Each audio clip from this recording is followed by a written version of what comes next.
मेरे प्यारे विद्यार्थियों, आपका सहयोगी मिस्टर सत्यम वत्स आज आपके सामने फिर से एक बहुत ही बढ़िया टॉपिक के ऊपर आपके सामने उपस्थित हुआ हूं। 12th बोर्ड के एग्जाम से पहले आपका 12th केमिस्ट्री का प्रैक्टिकल पेपर होता है।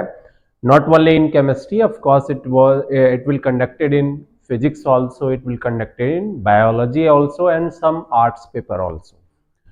तो आप तो जान रहे हैं कि आपका सहयोगी को सिर्फ केमिस्ट्री आता है, तो हम केमिस्ट्री के प्रैक्टिकल्स के ऊपर आज के टॉपिक पे बात करेंगे। आप देख रहे होंगे यहाँ पे कि हम लोग 30 में 30 की बात कर रहे हैं। आपका एक भी नंबर प्रैक्टिकल का इधर से उधर नहीं होगा यदि आप मेरे बताए गए चीजों को ध्यानपूर्वक अपने लाइफ में से हर दिन आज से लेकर तब तक जब तक कि आपके विद्यालय परिवार की तरफ से एक डेट को इशू ना कर दिया जाए कि इस फलाने डेट पे आपको आना है अपने प्रैक्टिकल केमिस्ट्री का एग्जाम देने के लिए। मेरे प्यारे विद्यार्थियों, केमिस्ट्री के इस प्रैक्टिकल एग्जाम में यदि आप भी चाहते हैं कि आपको भी 30 में से 30 आए, तो आपको इसके लिए क्या क्या करना होगा इसी टॉपिक के ऊपर बात करेंगे। तो सबसे पहली काम तो यह है कि जिस दिन आपको डेट दिया जाएगा, आपके स्कूल्स के तरफ से ये आपको इन्फॉर्म किया जाएगा, सबसे पहले हम आपके प्रैक्टिकल एग्जाम के इवैल्यूएशन किन क्या होना चाहिए, जो एक्सटर्नल आपके स्कूल में आते हैं, वो किन किन चीज़ों को इवैल्यूएट करते हैं आपके पहले तो केमिकल कैसा है, क्या आपके स्कूल में केमिस्ट्री का लैब है भी कि नहीं, और लैब है तो उसके अंदर वो किन किन चीज़ों को आपसे वो जानने की कोशिश करते हैं। सबसे पहले वो आपका चेक करते हैं वॉल्यूमेट्रिक एनालिसिस। सबसे पहले वो आपका चेक करेंगे वॉल्यूमेट्रिक एनालिसिस। सेकंड नंबर पे वो आपका चेक करेंगे सॉल्ट एनालिसिस। Salt analysis. तीसरे नंबर पे वो आपका चेक करेंगे content based experiment, then project work, then class record and viva. कितने कितने नंबर का होगा? वॉल्यूमेट्रिक एनालिसिस होगा 8 मार्क्स का, सॉल्ट एनालिसिस होगा 8 नंबर का, कंटेंट बेस्ड एक्सपेरिमेंट होगा आपका 6 नंबर का, और प्रोजेक्ट वर्क कितने का? 4 मार्क्स का, और class record and viva 4 marks का। देखिए जरा ध्यान से, प्रोजेक्ट वर्क जो आपका है, तो आपके स्कूल वालों ने आपको एक प्रोजेक्ट फाइल बनवाया होगा, ठीक है ना? Project file.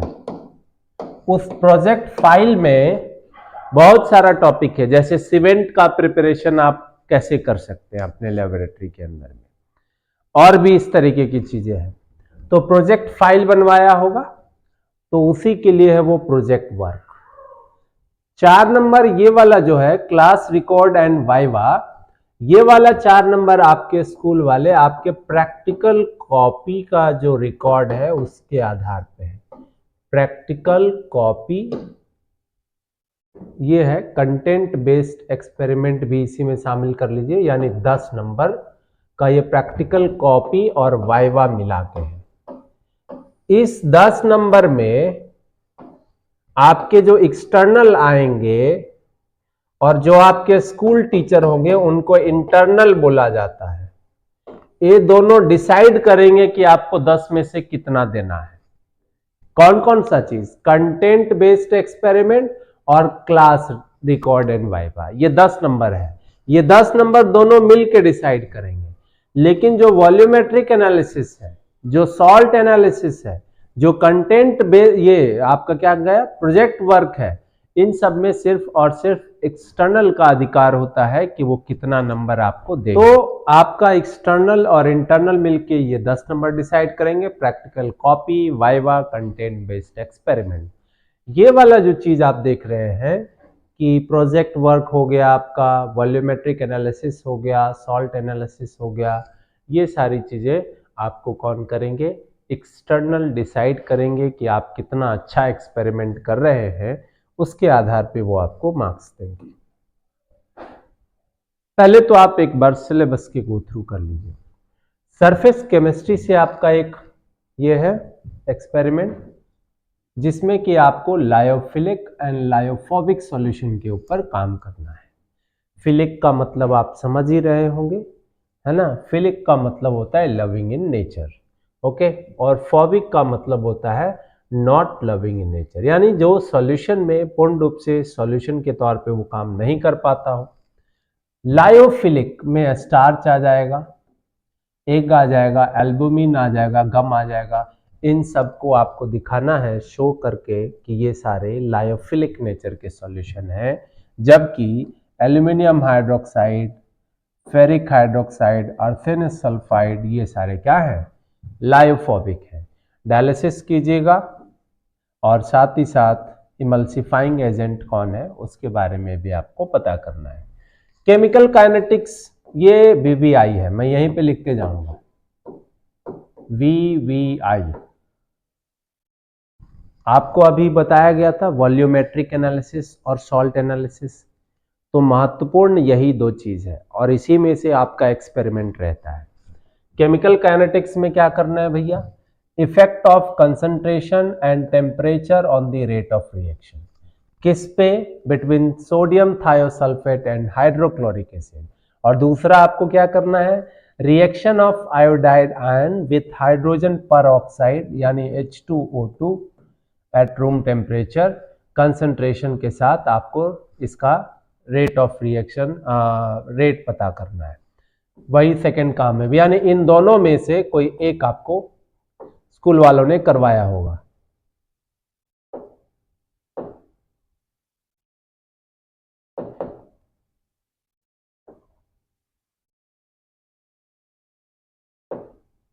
इन दोनों में से कोई एक जो है स्कूल वाले ने करवाया होगा और यही एक आपको इसमें से, ये वीवीआई इसलिए मैं लिखा हूं कि एक इसमें से वाइवा या फिर आपके एक्सपेरिमेंट में करने के लिए कहा जा सकता है। आइए थर्मोकेमिस्ट्री के ऊपर क्या कह रहा है, any one of the following experiment, इसमें से कोई एक। इंथैल्पी आपको निकालना है कॉपर सल्फेट और पोटेशियम नाइट्रेट का, इंथैल्पी ऑफ HCl या NaOH, या फिर enthalpy of hydrogen bond formation, ठीक है। तो ये आपको निकालना है, ओके। लेकिन ये उतना इंपॉर्टेंट नहीं है थर्मोकेमिस्ट्री वाला। आपके लिए इंपॉर्टेंट अभी तक कौन आया, केमिकल काइनेटिक्स, यानी कि section number B is important, VVI. Rate of reaction क्या होता है, सूडो ऑर्डर रिएक्शन क्या है, हाफ लाइफ फर्स्ट ऑर्डर का क्या होगा, जीरो ऑर्डर का क्या होगा, फर्स्ट ऑर्डर का रेट कांस्टेंट का फॉर्मूला क्या है, जीरो ऑर्डर का रेट कांस्टेंट का फॉर्मूला क्या है, ये सब आपके वाइवा के क्वेश्चन रहेंगे यहां से। अच्छा, यहाँ पे मान लीजिए जो दोनों रिएक्शन है ये भी पता कर लीजिए कि H2O2 के साथ जब आयोडीन रिएक्ट करेगा तो कौन से ऑर्डर का रिएक्शन है, पोटेशियम आयोडाइड जब सोडियम सल्फाइड के साथ रिएक्ट कर रहा है वो कौन से ऑर्डर का रिएक्शन है, रेट ऑफ रिएक्शन का मतलब क्या होता है, रेट ऑफ रिएक्शन में हम लोग जनरली मोलैरिटी ही क्यों लेते हैं, और उसमें से क्या क्या ऐसा चीज है जो कि while doing experiment we are not suppose to do, है ना।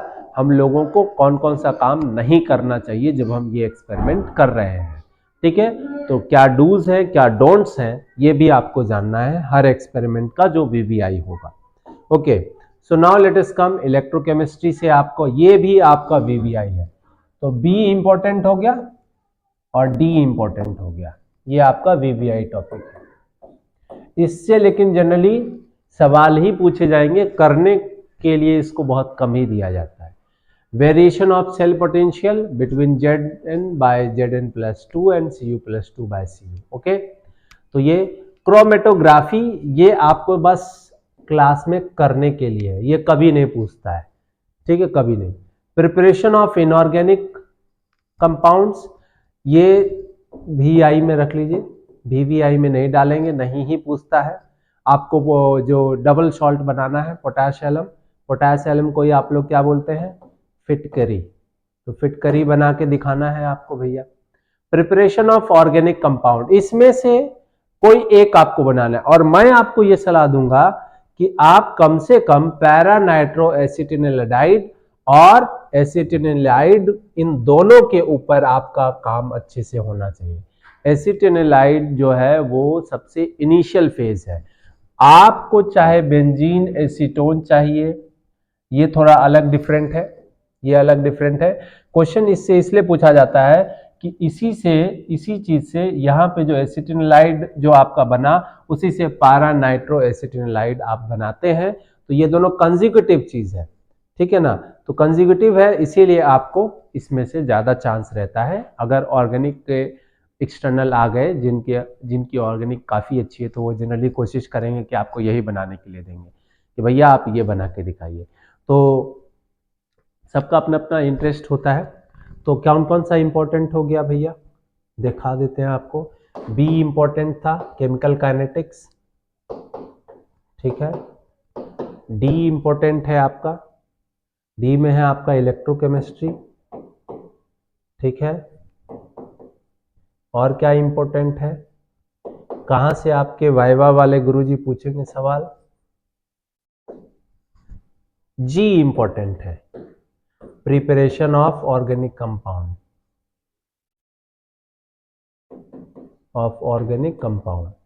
तो BDG ये इंपॉर्टेंट है। Test for the functional group of organic compound, बोले ऑर्गेनिक वाले अगर इंटरेस्ट शो करने वाले एक्सटर्नल आ गए तो ज्यादातर वो ऑर्गेनिक पे फोकस करेंगे।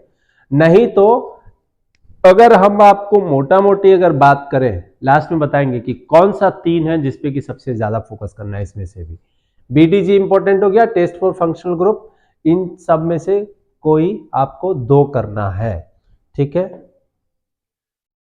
Characteristics test for carbohydrate, fats, protein, अलग अलग सब्सटेंस में जो कि रहता है।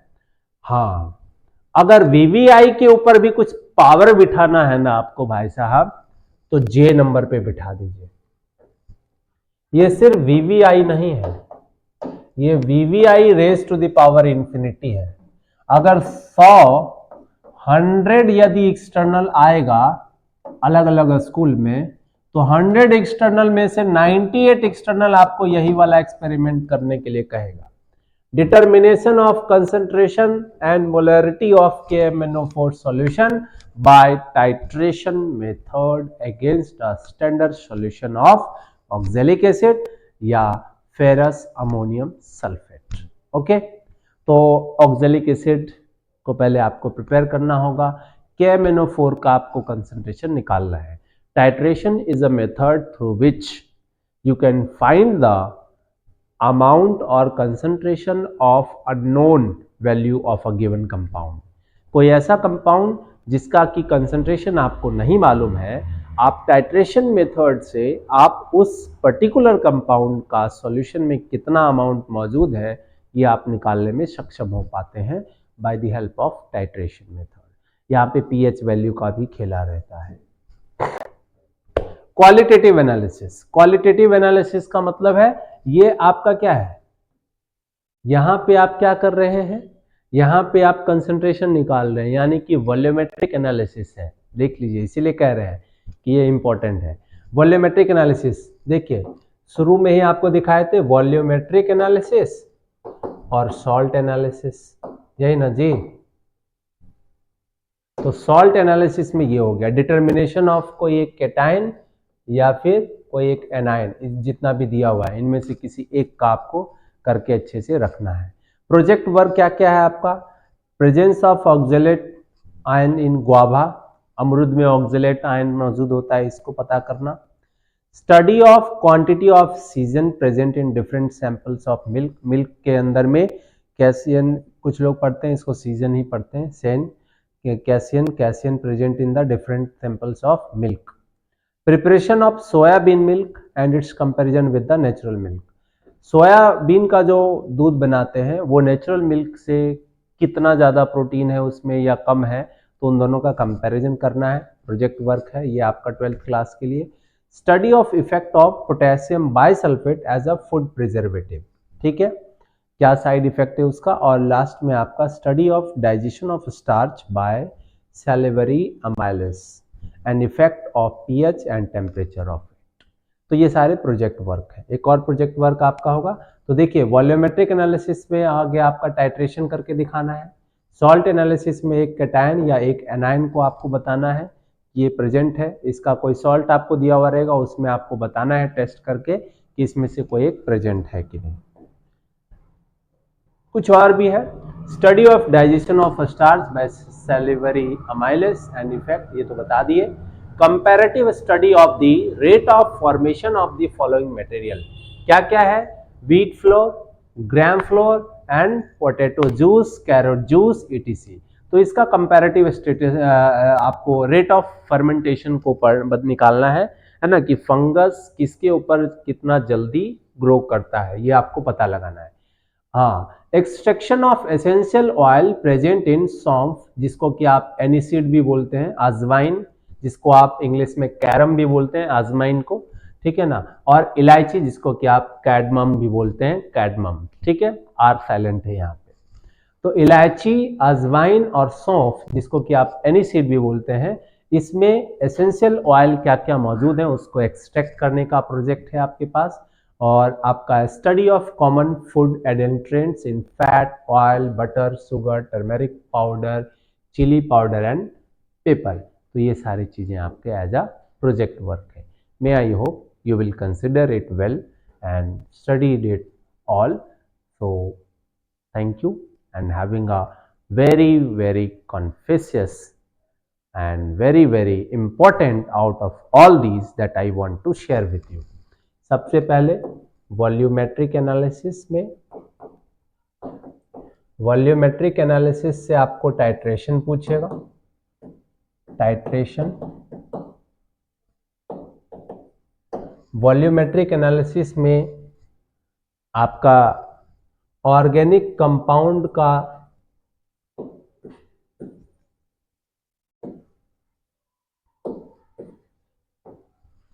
ऑर्गेनिक कंपाउंड नहीं, सॉरी, जो आपका केमिकल काइनेटिक्स वाला है वो भी आ गया, केमिकल काइनेटिक्स वाला प्रैक्टिकल,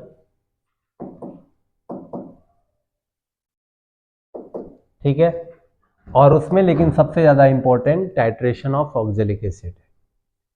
केमिकल काइनेटिक्स पूछ भी सकता है, नहीं भी पूछ सकता, लेकिन टाइट्रेशन वाला इंपॉर्टेंट है बहुत ज़्यादा। नेक्स्ट जो आपका है वॉल्यूमेट्रिक एनालिसिस के अलावा जहाँ से कि सवाल आपके पूछे जा सकते हैं, बहुत ही एकदम जरूरी है कि वहाँ से पूछ ही सकता है, वो है क्वालिटेटिव एनालिसिस, जिसमें कि आपको सॉल्ट एनालिसिस आप पढ़ते हैं, क्वालिटेटिव एनालिसिस, क्वालिटेटिव एनालिसिस जिसमें कि आप सॉल्ट एनालिसिस को पढ़ते हैं, सॉल्ट एनालिसिस।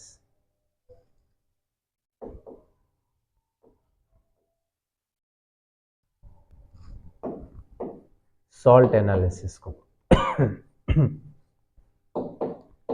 तो qualitative analysis and salt analysis में आपको यही कैटायन और एनायन का प्रेजेंस को दिखाना है। तो शायद आपको समझ में आ गया होगा सारी बातें। नाउ अभी हम आपको इम्पोर्टेंट 3 बताने वाले हैं। तो 2 तो यही हो गया आपका इम्पोर्टेंट, जे और एक क्वालिटेटिव एनालिसिस, और सबसे इनमें से सबसे ज़्यादा इम्पोर्टेंट कहेंगे तो हमारे अनुसार से जे है। चलिए, जे हो गया।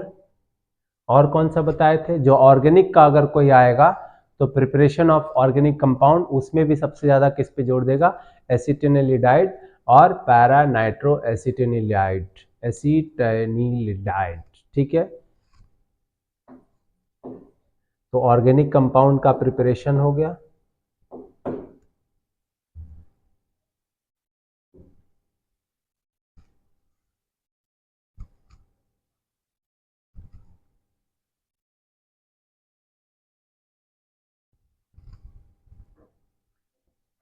ओके, तो preparation of organic compound is important, preparation of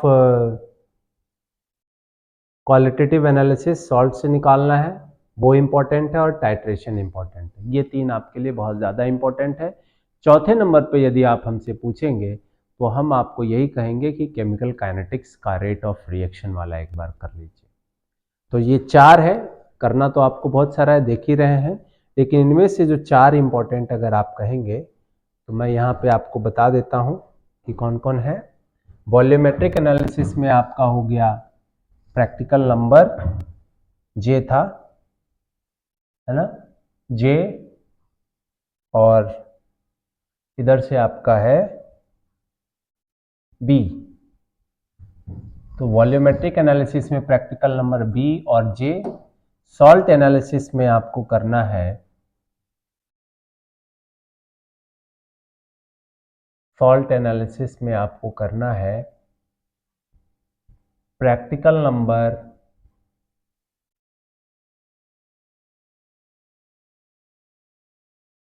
qualitative analysis. Practical number नहीं दे रखा है, सिर्फ डायरेक्ट क्वालिटेटिव एनालिसिस है। ओके, तो सॉल्ट एनालिसिस में आपको क्वालिटेटिव एनालिसिस को करना है और कंटेंट बेस्ड एक्सपेरिमेंट जो है आपका ऑर्गेनिक वाला, है ना, कि यानी पैरा एसिटिनोलाइड कैसे बनता है, पैरा नाइट्रो एसिटिनोलाइड कैसे बनता है, ये सारी चीज़ें आपको करना है।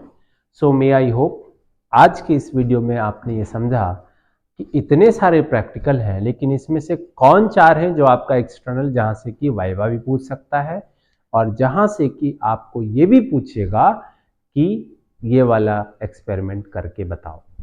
तो 4 हैं जिसमें से कि वो पूछ सकता है, और उन 4 में से भी जो सबसे इंपॉर्टेंट यदि मेरे से कहोगे तो सिर्फ टाइट्रेशन ऑफ ऑक्जेलिक एसिड है।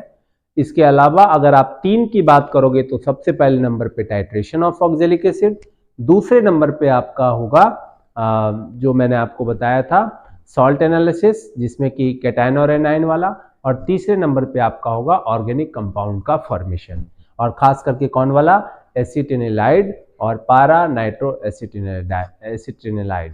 ठीक है, तो ये आपको करना है। धन्यवाद।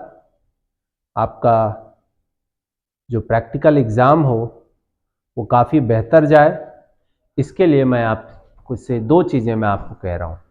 यदि आप इस वीडियो को अच्छे तरीके से देखेंगे, समझेंगे, तो आपको 2 चीज़ और यहाँ पे करना है। पहले तो आपको प्रैक्टिकल कॉपी अपनी अच्छे से बना के रखनी है, और दूसरा चीज़, अगर आप चाहेंगे तो मैं इन 4 प्रैक्टिकल का अच्छे तरीके से आपके पास साथ मैं वीडियो भी शेयर करूँगा। ओके, अगर आप कहेंगे तो आप कमेंट बॉक्स में कमेंट कीजिए। अगर आपके स्कूल में ऑलरेडी प्रैक्टिकल करवाया जा चुका है तो वीडियो शेयर करने की कोई आवश्यकता नहीं है, go ahead with your teacher. लेकिन अगर किन्हीं के स्कूल में नहीं हुआ है इन चारों एक्सपेरिमेंट से कोई सा भी एक, तो आप कमेंट बॉक्स में ज़रूर कमेंट करें, आपको वो एक्सपेरिमेंट किया जाएगा। और साथ ही साथ जो महत्वपूर्ण चीज़ है जो कि आपको करना है कि कई बच्चों को तो लैब के एपेटस भी समझ में नहीं आते हैं कि इस एपेटस का यूज़ कहाँ और किस चीज़ के लिए होगा। अगर वो वीडियो आप चाहते हैं कि एक बनाया जाए तो नेक्स्ट वीडियो जो प्रैक्टिकल के ऊपर आएगा वो सबसे पहला वीडियो आपका होगा कि लैब में जिन जिन कॉमन चीज़ जो एपेटस यूज़ होता है उसका क्या यूज़ है, कहाँ पे उसका प्रयोग किया जाता है। अगला प्रैक्टिकल का वीडियो उसी पे बेस्ड होगा। तब तक के लिए धन्यवाद। आप इसी वीडियो के साथ जुड़े रहें केम क्रॉनिकल्स के साथ। धन्यवाद आपका सहयोगी मिस्टर सत्यम वत्स।